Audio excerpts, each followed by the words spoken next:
Hello, everybody, and welcome to this week's episode of Just Tilt 'Em. We've got a special episode for you this week. I am joined, of course, by Kantos, Hey, here I am.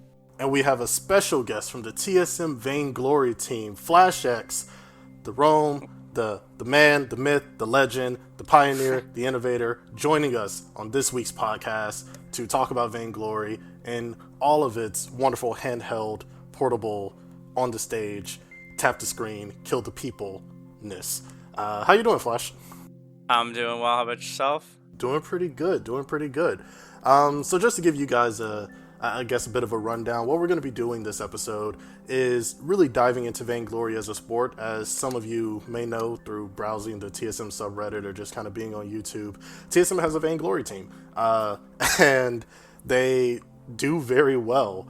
So we want to definitely help with getting this team the exposure that it truly deserves, especially with having players like FlashX placing so well and very consistently across multiple tournaments, always being at the top of the bracket and things of that nature. So without any further ado, if you're ready, Flash and Kantos, if everybody's ready, we can go ahead and jump right in. Let's do it. Yeah, absolutely. All right.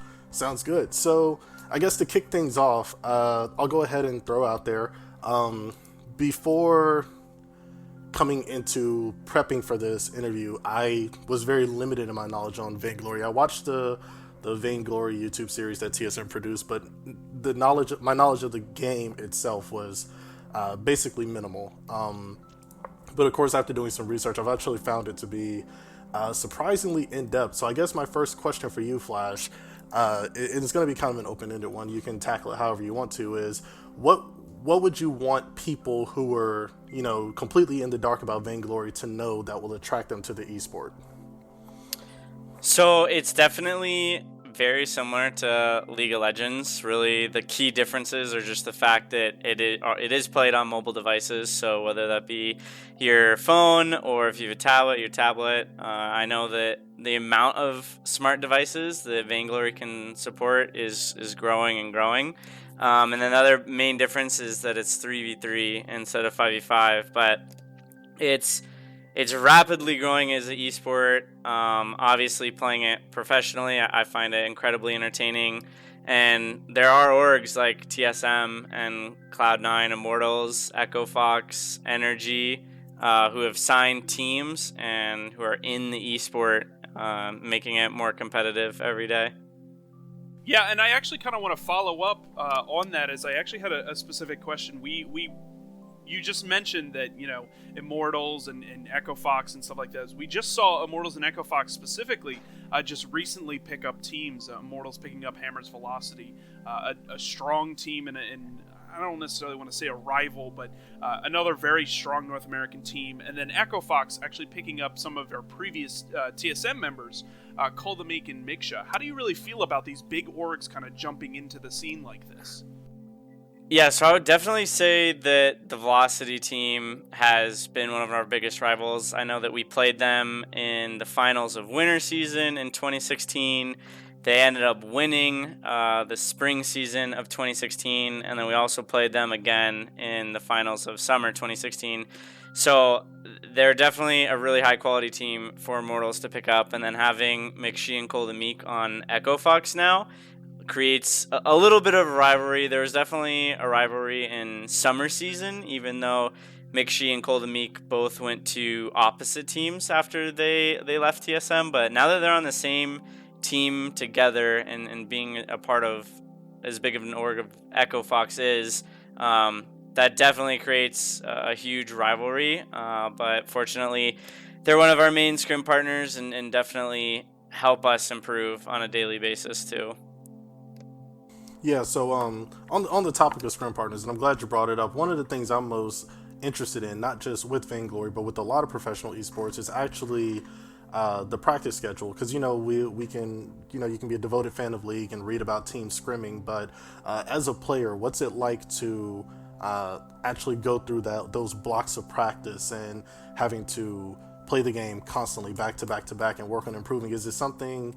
Well, I guess I'm not asking if you get tired of it, because obviously you're playing it professionally. But is it one of those things that you feel is unique to esports, where there'll be these long, drawn out practice sessions of 5, 6, 7 hours of just working on maybe with one hero or working with one map rotation and really trying to perfect the micro movements in a game? Yeah, so I genuinely think that esports are hard in the sense that the amount of time that they require to be successful is really a lot more than professional sports for sure, and then just the average job as a whole. Um, we're about to kick off the spring season. It officially starts here March 11th. But just in the off season, we scrim for 6 hours a day, and then we probably solo queue for another 2 hours a day on top of that. And we don't take any days off during the week. We did take probably about a month to a month and a half off from playing at all after Worlds was over, because when we were prepping for Worlds, that was the single largest event that Vainglory had to date. I think it was about $150,000 prize pool, and we definitely really wanted to win. So prepping for that, we were playing anywhere from 10 to 12 hours a day, and that was definitely absolutely grueling, and we needed the time off afterwards. But yeah, it's definitely hard for sure. That's yeah, and just as a bit of a follow up on that as well, you guys took second at that Worlds, which is huge. I mean, obviously, I'm sure you would have loved to take first, but you went up against Phoenix Armada, a really tough team, one of the favorites to win the tournament, and you guys really played your heart out. You had a really good showing the entirety of Worlds, and still took second best in the entire world. So moving forward to this new season now that we're getting more exposure, you're getting bigger, organizations to sign, what does the TSM roster need to do to secure that first place victory this year?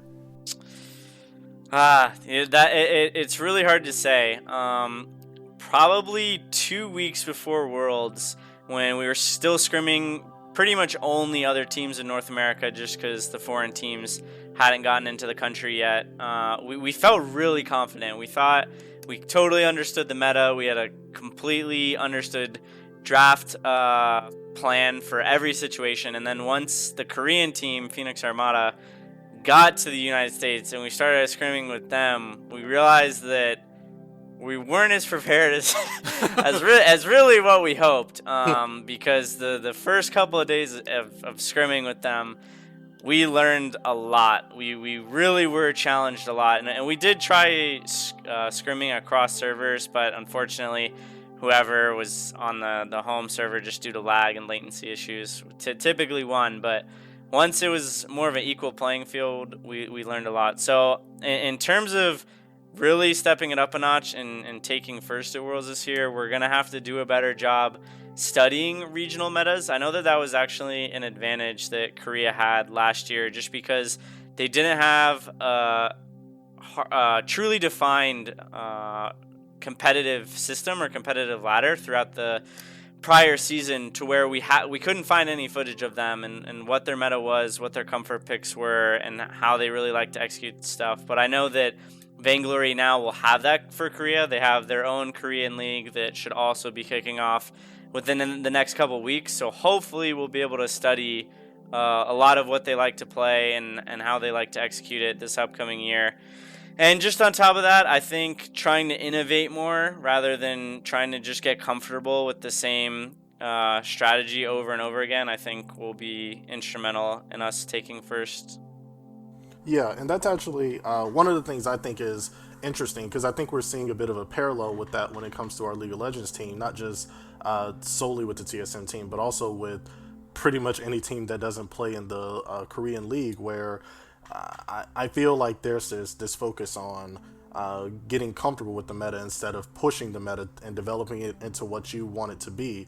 So one of the things I would ask you, I guess, is where would you say your true strengths and weaknesses are in your own view as a player, and how are you aiming to improve on those? Because I mean, at this point, you're the longest standing member of the TSM Vainglory team, and I know that being like the old guard on the team can kind of come with a bit of a grow-in kind of feel, where your role in the team can sometimes feel set. But what are you looking to do personally in terms of pushing yourself as a player to help take TSM to that number one spot?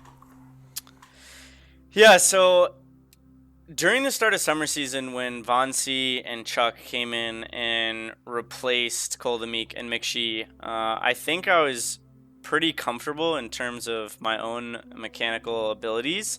But as the scene has continued to grow and develop, I think that those roles have reversed a little bit in terms of I actually think Von C and Chuck are a little farther ahead of myself in terms of mechanics. So that's definitely something that I want to push myself on and continue to develop. And that really just comes from grinding it out on an everyday basis, going in a solo queue outside of scrims and the daily required solo queue that I have everyone play in the house, just to focus on different things, whether it be Crucible is an item in Vainglory which can block enemy abilities, which is really, really valuable in the position that I play, or just different positioning and communication things during the game. But just grinding that out on a daily basis and trying to improve on them over time, I think will be really important. Yeah, and you had mentioned that you want to continue to switch up, and like you said, kind of switch around the meta and work with different comps than what you're just comfortable with. And somebody that I probably feel throws a big wrench in all of that, playing what you're comfortable with, is Von C, who, the guy's a maniac. I mean, on and off the field there. He just loves to play whatever he feels like playing. Is that ever something that provides an issue? I know that you had a couple issues where you pulled the glaive pick and you weren't as comfortable with him playing the glaive and things like that, where Von C's just I want to play this hero, no fear fight, and you're kind of just thrown off as a whole team. Is that a challenge that you, or is that a blessing in disguise? I definitely would say it's a little bit of a mix of both. I think that when he first joined the team, Chuck and I really had to just adapt to his aggressive play style and going in and fighting. But fortunately, he's such a mechanically gifted player that he's often able to pull off impossible situations that I see no other player make in all of Vainglory. But I think that as the skill gap and professionalism and seriousness of Vainglory has continued to develop, especially for this upcoming scrim season, that's something that we're going to have to try and train a little bit more, just because we need to always have a plan for whatever comp we're trying to execute, rather than just trying to simply outplay the other team. And there are teams who we can just straight up outplay because we're better mechanically, but I think that as the scene continues to develop and get more serious, that's something that we're going to have to be more careful about. Because in the past, we've struggled to have scrim partners, but now in prepping for spring season, we actually have to be selective with who we're going to scrim, because everyone wants to scrim with us, and we have to make sure that we're scrimming the teams who are going to be pushing us mechanically to try and get better, but also be able to reserve some cards for the really top teams to be able to play them when the timing is right. Yeah, and one of the things that I'm really curious about is the way you guys structure your research. I mean, obviously, you don't want to give away too many of your secrets and your research methodology, but in terms of like growth as an esport with coaching staff, I know that in League of Legends, as well as even in Street Fighter, we've kind of seen the advent of outside forces stepping in to kind of be the minds behind the strategy of a team, which allows the players to really focus on their mechanics and their gameplay understanding. With the TSM Vainglory team, is there going to be an expansion of a coaching staff, or is it going to kind of stay, I guess, internal between the three of you with a few outsiders bringing in their opinions and helping you guys refine your ideas? So Worlds was really the first time that we actually tried to resource outside help, and we actually brought an analyst in the team. His name's Lucky Bread, and he really did offer a lot of insight in terms of the mathematical backing to optimizing different builds and compositions whenever you're trying to execute a specific playstyle. In terms of coaching, that's something that I've actually liked to internalize. While it is something that I think would be helpful, I think our team is very mature in terms of being able to discuss things and collectively work together to problem solve and come up with new ideas. But I definitely think that as our team continues to develop, Vainglory actually recently announced that towards the end of 2017, they're going to be moving into a 5v5. They're not really sure if that's the future of the competitive scene, but I think that if it goes that direction, that's actually something that I'd like to move into is actually just coaching the team, because that's something that I think I've been pretty successful balancing to this point in time. But right now, I don't think that we necessarily need it. Yeah, and I had actually wanted to comment on that tweet that you made where you basically spoke in favor of that 5v5 format, which, like you said, would make the positions of coach and analyst infinitely more valuable, in your words. So is that kind of the direction? I mean, you kind of mentioned it there. Is that really the direction that you want to see competitive Vainglory, where we're moving a little more structured in the sense of League of Legends, where you have, your 5 players, you have your coach, you have your series of analysts and things like that? Is that something that you're wanting to see more, or do you see a slightly different structure for Vainglory? I really do want to see 5v5. I think the biggest problem Vainglory has right now, it's definitely an esport. There's no doubt about it that it's an esport. But one of the issues that I have with it is that it's almost purely a mechanically based game. There's not a whole lot of strategy. Typically, whatever team is more mechanically skilled will win the game. Sometimes there's different decision making, but I think that just the nature of the game being 3v3 eliminates the potential for a lot of strategic decision making, where I think opens up the door for maybe not necessarily the most mechanically skilled team to win, but evolves maybe a smarter team to win, which I know is definitely a big part of Dota and League of Legends too. Now, I definitely would like to see Vainglory have a unique take on the 5v5. Maybe they go something like 2 lanes rather than just the standard 3, or some unique jungle changes. But I really think that for the positions of coach and analyst to be necessary in Vainglory, I really only see that happening in a 5v5 or even a 4v4 format. But 3v3 right now is just it's too mechanically based, and the map the way it is doesn't open up a lot of opportunity for deep strategic thinking. Yeah, and I think that as Vainglory continues to expand as a sport, it'll probably be easier to appeal to people with that very familiar 5v5 format. But kind of shifting onto a more you as a player focus. I just gotta ask, like I said, I'm very new to Vainglory in terms of learning and understanding the game. So, who would you say are your favorite heroes to play, and I guess kind of give me a bit of background on why that is, if you wouldn't mind. All right, top 3 favorite heroes to play would probably be Arden, Finn, and Flicker. My main position is it's technically called Captain now, which is actually the in-game position. Used to be called Roam, and then for a period of time it was called Support. They kind of keep changing it, but it's always been the same position the whole time. Arden is definitely pretty tanky. He offers a barrier to his allies where they can dive in and he can help soak up a lot of damage. I have probably my single best memory in all of my career in professional Vainglory was I went to South Korea for 6 weeks and competed in the 2nd season of the Vainglory International Premier League, which has now been replaced by the upcoming Korean League. But I actually stole Kraken, which is basically the League of Legends Baron equivalent, and we ended up going on to win the game. So he was pretty epic. Finn offers a ton of utility to his team. He basically has a hook to where if the enemy team is out of position, you can pull them and make them even more out of position and follow it up with a stun. And then Flicker is basically just a nuisance and definitely a much more recent liking of mine.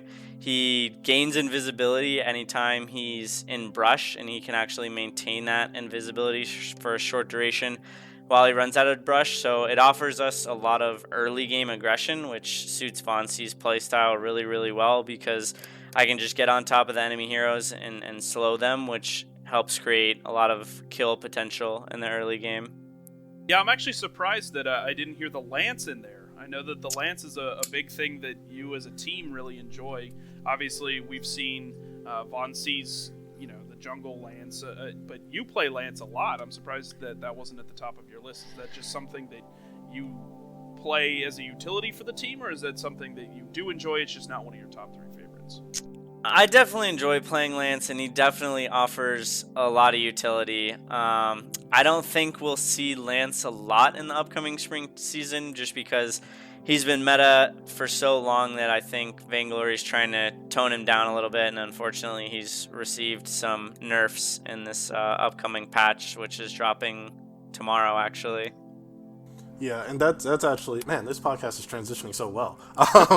So one of the things I actually wanted to bring up next was actually the volatility of the competitive meta, because one of the complaints that I see and that I sometimes personally have in League of Legends is before a major tournament or before, like a finals in a regional tournament, there'll be huge changes to the game that shift the way that the champions that are being played in the meta, or which maybe tower gold is prioritized or deprioritized in other lane swaps or whatever. So does Vainglory kind of go through those same phases where a couple, like one balance patch will drastically change which heroes you guys are using in the meta, or has it been much more of a stable kind of, these heroes are good and we just need to adjust the way we think about them? No, Vainglory right now is super volatile in terms of their balance changes. They're on a very rigorous balance cycle where pretty much every 4 to 5 weeks, maybe 6 on the longer end, there's a new update with new balance changes, new heroes. So it's growing very rapidly as a game. I don't know how I'll feel about that a year or 2 years from now, but right now, because we definitely take the game more seriously, arguably, than any other team, I think that's been very rewarding for us, just because when we don't take any days off as a team from practice, it gives us a lot of room to really learn and develop or stay ahead of the meta, which has benefited us, I think, really well. But I totally see the argument. I don't know how I'd feel about changing it before a major tournament, but I think keeping it fresh and preventing us from feeling stale about it has benefited us really well as a team. And so, with somebody as mechanically skilled as Von C, and again, somebody who just loves picking these crazy picks just because he kind of feels like it, in comparison to the old TSM with Call the Meek and Miksha, how well do you guys adapt now as opposed to how well you adapted then as a team, essentially? I think we adapt way better now, just because Von C does enjoy playing lots of different things. I think that has really helped our creativity of as a team, and trying to learn new strategies and trying to really shift the meta into the way we like it. Just because Von C is so mechanically skilled that he can play a non-meta hero, and other teams will be like, oh, maybe we should start playing this non-meta hero too, and then the next thing you know, it's becoming meta just because Von C was so good at executing it. But I think that Mixing and Cole the Meek were a little more set in stone in terms of they didn't really want to experiment too much when new patch changes come out. They just wanted to see what other teams were doing and try to follow suit with that. But I think that we do a much better job with adapting and really creating the meta now. So one of the questions I have then, as a team who kind of shapes the meta, do you think that adds a layer of pressure to the way that you guys practice, where you know that other teams that you'll be playing against in future tournaments are really like scouting you guys out for what you guys are doing? Do you think that does that add a layer of pressure, and does that also kind of incentivize you to maybe hide strategies from teams as you continue to practice and develop your strategies for the current meta? Yeah, for sure. We always want to make sure that we're not showing every single team who we scrim every single card that we have. We'll show one team, one comp who we think is viable, and then we'll play a different comp against a different team. But I always make sure that before we try something new, we put thought into it, and I'll make Vonsi explain why he thinks it will work and how he wants to execute it, just so we're on the same page. And then even one step further than that, we won't really experiment too much in scrims. We'll try and experiment first in solo queue, and if we see viability in solo queue, then that's when we'll say, okay, let's try this in a scrim against a really good team and see how it works under those circumstances. But I wouldn't really say it puts any pressure on us. I think it just helps keep us more focused. So I kind of want to pull a little more focus in on you, and I know that we keep going in and out from you to the team and back. But you just kind of said it there as you asked Vonsi to kind of explain why you think that's viable. So you've really stepped into like this really big leadership role, and you even mentioned previously, earlier in the podcast, that you'd like to step into a coaching role eventually one day. Is leadership something that kind of just came naturally from your veterancy? Is it something that you've always really wanted to do? What kind of developed you as the team captain here of TSM, going back maybe before the professional days and into the professional days? Is that just something where you're like, yeah, a natural born leader, so you just kind of stepped into that role, or is it something that you just kind of developed along the way? It's actually kind of just something I guess I've had throughout my entire life. Growing up as a kid, I was really always the captain on my soccer teams, and then towards the end of college, my plan was actually to enlist in the Marine Corps, and with a college degree, you actually go straight into being an officer. Unfortunately, or fortunately, however you want to look at it, I had a soccer injury, which is actually how I got my start into Vainglory professionally. But yeah, it's something that I've definitely kind of always had the position of. And really where I really took a hold of it was when we went to Korea. Both of my teammates were very, very reserved. They didn't really ever want to be in any of the interviews. And it was nothing that I really enjoy either, but I kind of just stepped into the role, assumed it, and it's something I've really carried on ever since. But I think that Vonsi and Chuck for sure do a really, really good job listening, and I think they do a really good job contributing to feedback of mine as well.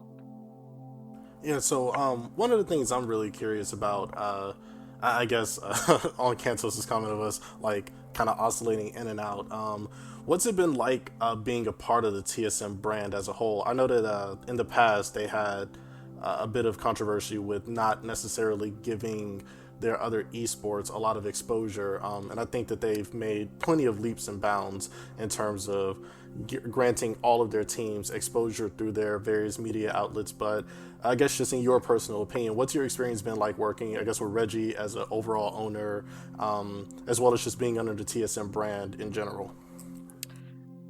It really has been amazing. I have literally, truthfully, nothing bad to say about Reggie or TSM whatsoever.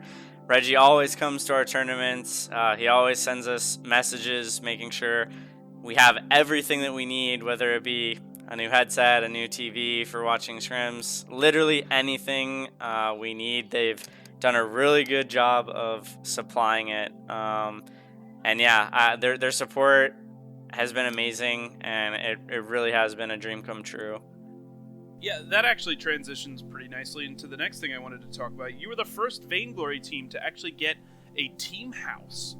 Tell me, kind of, give us a little bit of insight what that's like.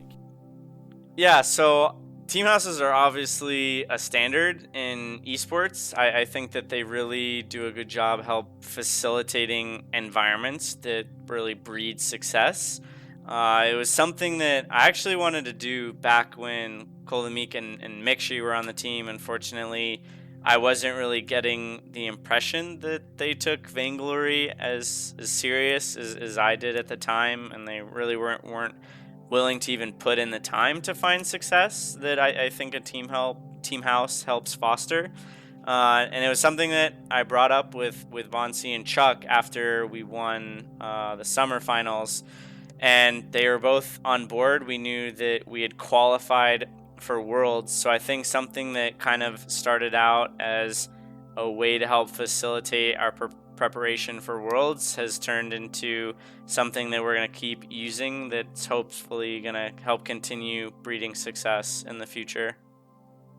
Yeah, so one of the things I'm curious about on a really, really personal level is what I just got to know, man. Like, what's it like playing on stage?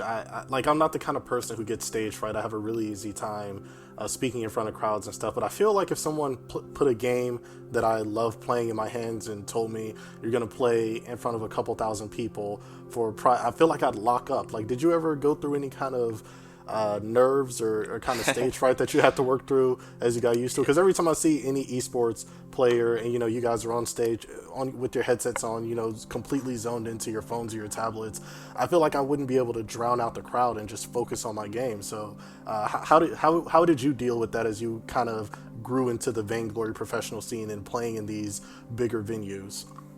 Yeah, so the very first time I took the stage in South Korea, I was actually scared shitless. Hands super sweaty, shaking a little bit. There were probably between 200 and 300 people sitting in the audience. And just having that pressure of everyone staring at you, looking at you, analyzing everything that you're doing got to me for sure. But I've actually done a really good job of just doing research in ways to help combat that in terms of mentally staying focused, and I've done enough of it now, and I've been on stage so many times now that I really don't even think about it anymore, and I definitely wouldn't say it affects me at all anymore. Do you and the other guys, or even just you by yourself, do you guys have any pre-game or post-game traditions, or like after a win you'll go out to dinner, or before a game you try and, I don't know, hype yourselves up in a certain way? Is there anything that you guys have as a team tradition or as a personal tradition before big matches or after big matches? I don't know if you could necessarily call it a tradition, but when I was in New York City for an all-star event for Vainglory, I found these rocks that had the words strength, calmness, and breathe on them, and I actually gave both Von C and Chuck a rock because I think that in the heat of the moment sometimes we can make mistakes or decisions that we wouldn't normally do. So before every game I make sure that we touch rocks to make sure that we're all on the same page and that we're going to be strong and stay calm. And if we feel like we're starting to get tilted, just take a deep breath and relax. And then of course whenever we win a major tournament we'll go out to dinner for sure. Touching rocks, that's awesome. Yeah, I know, that's so cool. Like it seems like such a simple thing, but that's like such a like a team unity. Like, hey guys, don't forget what our foundation is. Like, even in the heat of the moment, we're here as a team. Like, I just love hearing stuff like that, where I guess you really functioning as a team captain, you make a strong concerted effort to make sure that Chuck and Von C are unified. The three of you are unified as a team. So with you guys summon the Captain Planet of Vainglory. I love it. Oh man. So I guess my next question for you is with the growth of Vainglory, where do you see it going as an esport in the future? Because I think that right now there's this perception, and maybe it's because of how StarCraft has been in the past and how some other esports have been in the past, that every esport game has like a finite timeline, and then like the next big thing pops up. And of course there'll be rival companies with competitive games, but where do you see the future of Vainglory as an esport game going? I really think it has a very bright future ahead of it. I mean, you see so many of the different pro organizations starting to sign teams. I really just think based on the fact that yeah, millions of people own computers and millions of people play League of Legends and Overwatch and Counter-Strike, but billions of people have smart devices that can support Vainglory, and I think the market potential is absolutely massive when you try and compare it to PC-based gaming. So I think it's going to be big. In terms of it becoming stale and it getting replaced, I think that with Vainglory announcing that they do plan on having 5v5 in the future, I think that that's going to completely reinvent the game to the point where people are going to want to play it. People who've always been PC purists may even consider switching over, just because MOBAs have been 5v5 for so long that they bringing that to the mobile platform, I think, will definitely entice a lot more people and make them believe that it can truly be an esport the same way League of Legends is right now. So transitioning forward to your upcoming season, your upcoming split here, your first game, I believe, is against Immortals, right? You're, like you said, one of your rivals, former Hammers Velocity. Who do you think some of your strongest opponents are going to be coming into this split? And are you at all worried about that first game of the split, I guess you could call it? It's just, again, those early games are always a little weird. Everyone's just trying to kind of slide into the new meta, get new rosters organized, and things like that. So how do you feel about this upcoming season for you guys? Yeah, the first few competitive games of any season, I think I'm always a little bit more nervous about, just because that's when teams have the most pocket picks and pocket strategies possible, because no one has had any exposure to any of the competitive play on the patch when it will have released. But I think that with the amount of time and the amount of dedication that we really put into it, we will definitely be prepared. And as long as we just execute and make sure we're on the same page, I really think we'll be fine. In terms of biggest rivals, I know Cloud9 completely revamped their roster for this upcoming spring season, and they've actually there's been two splits of what's called the VIS Pro during the off season. The Cloud9 has actually won both, and we unfortunately have lost to them in both semifinals. So we've ended up taking third, but I think Cloud9 is going to be our biggest rival this upcoming spring season. Yeah, the TSM Cloud9 rivalry never seems to stop, no matter where we go. One of the things that I want to know from you, I guess on a more personal note, is did you ever see any of this kind of forming in your wildest dreams? I know you said that you played soccer, you had intent to go into the military with that college degree, and then go to an officer status from there. But even as you were kind of coming into being a Vainglory player, did you ever see it getting to the point that it is now, or was this one of those things where you're just kind of following a passion and it's kind of grown with you and you've just kind of ridden that wave and capitalized on all the opportunities that have come your way?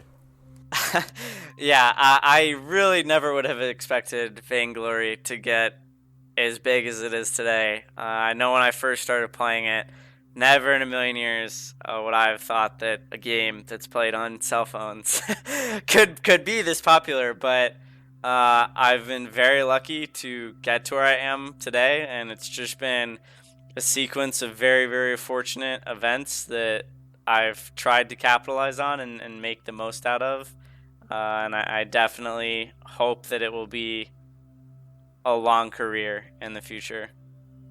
So how did you meet Best Chuck and Von C, going way back to when you kind of revamped the whole roster? Obviously, you decided that changes need to be made. What really attracted you to both Von C and Best Chuck, who, I mean, both were fairly, I guess, well known, but what actually introduced you to both of them? Yeah, so Chuck kind of took the spring season off from competitive play. He had always been on sort of a mid-tier team without the greatest of teammates to really make himself notice. But during the spring season, he really just focused on the ranked ladder, and he achieved the single highest tier in Vainglory, which is called Vainglorious Gold, which probably only 5 or 6 players did in the entire spring season, myself not included. So I knew that he was good. I knew that he had really, really high potential in terms of his mechanical ability, and obviously playing against him in the ranked ladder, I was able to see that he was a very, very good player. And that's just kind of where I reached out to him. But Von C, on the other hand, he pretty much single-handedly ended our run during this spring season finale. He just absolutely outplayed our team on every level possible. And I was like, all right, well, if I can't beat him, I want him on our team. So I reached out to him. he was really excited about the potential of being on TSM. So I brought him on board. I knew that he was pretty good friends with Chuck to begin with already. So they just had a lot of natural synergy that has gelled really well ever since.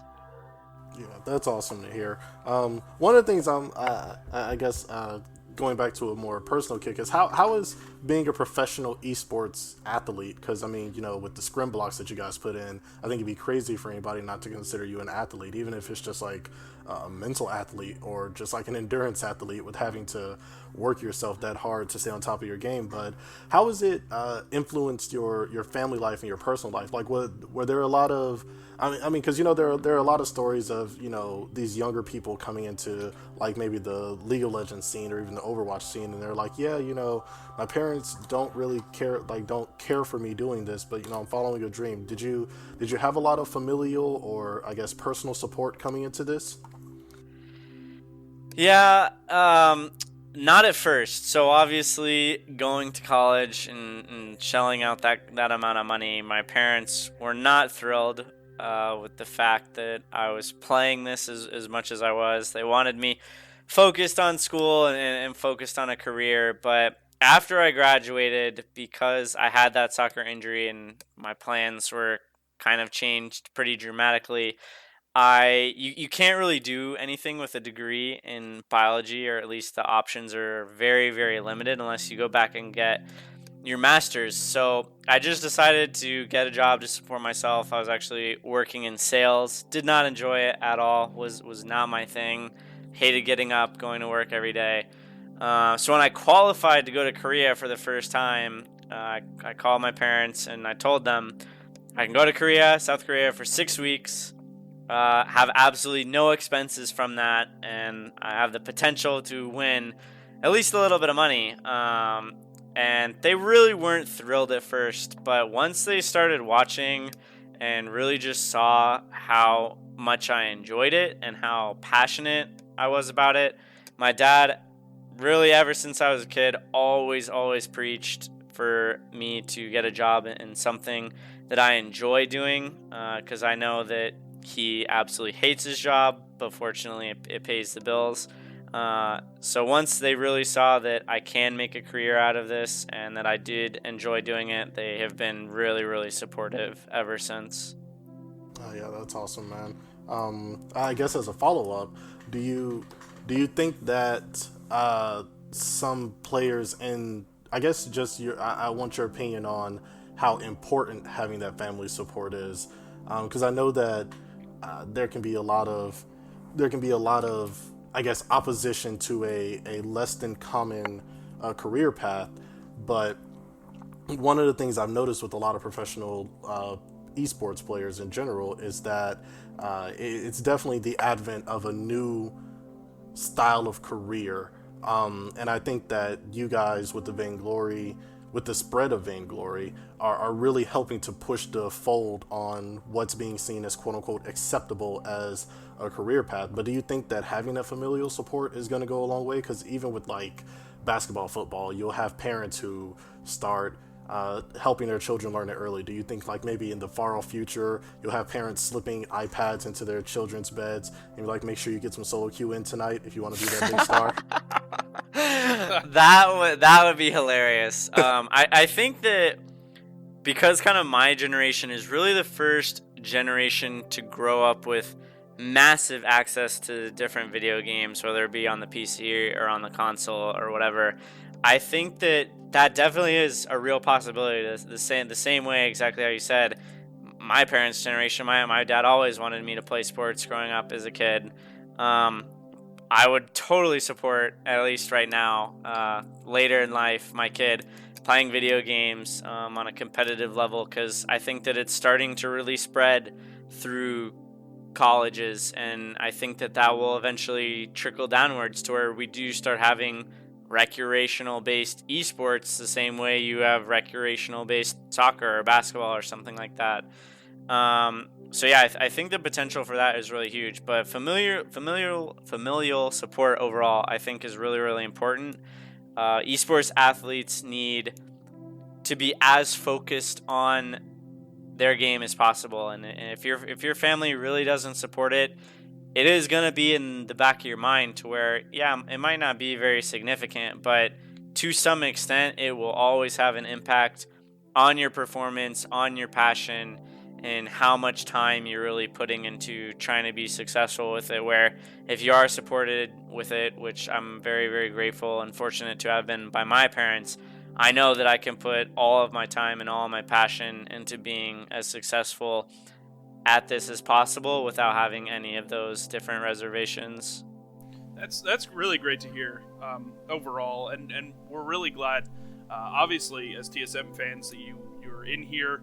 You guys are, kind of braving new grounds. As an esports fan, I'm very happy to see another esports as an up and comer.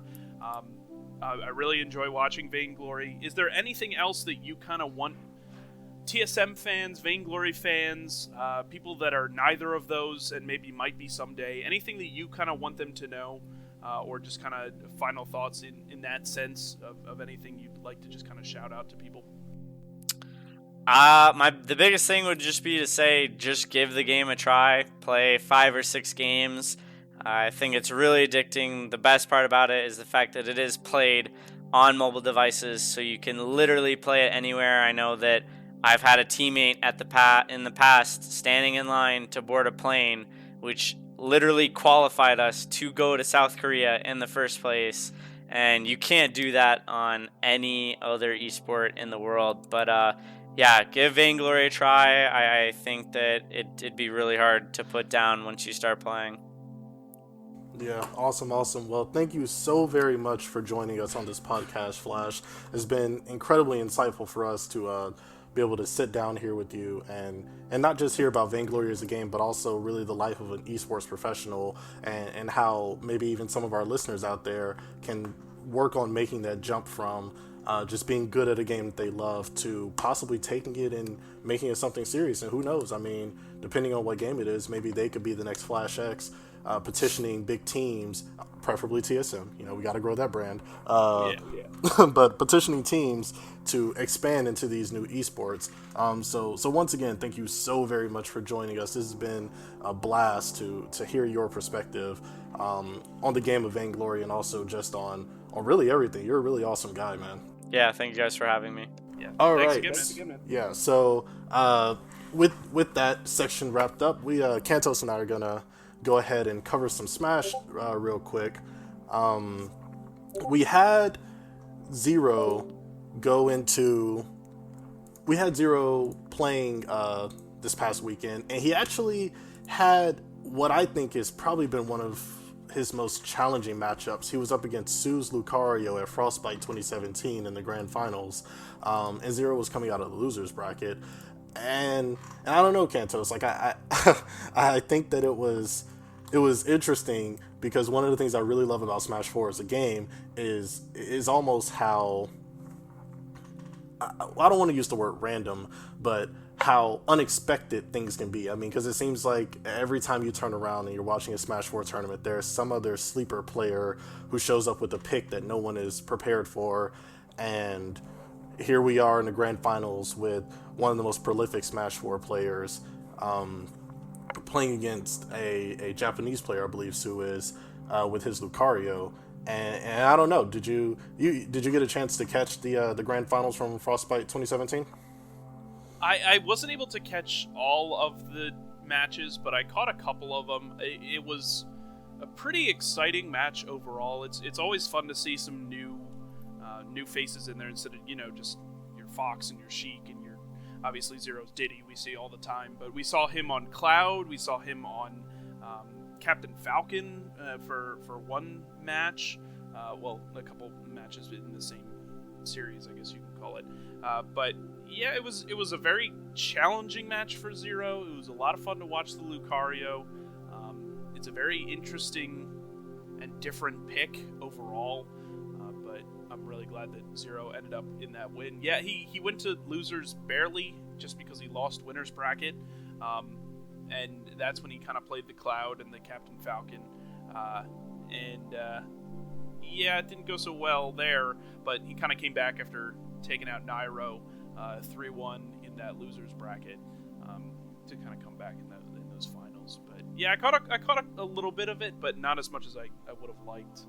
I'll probably have to watch it now that it's been hyped up so much, even by Zero, as to being one of his more challenging series.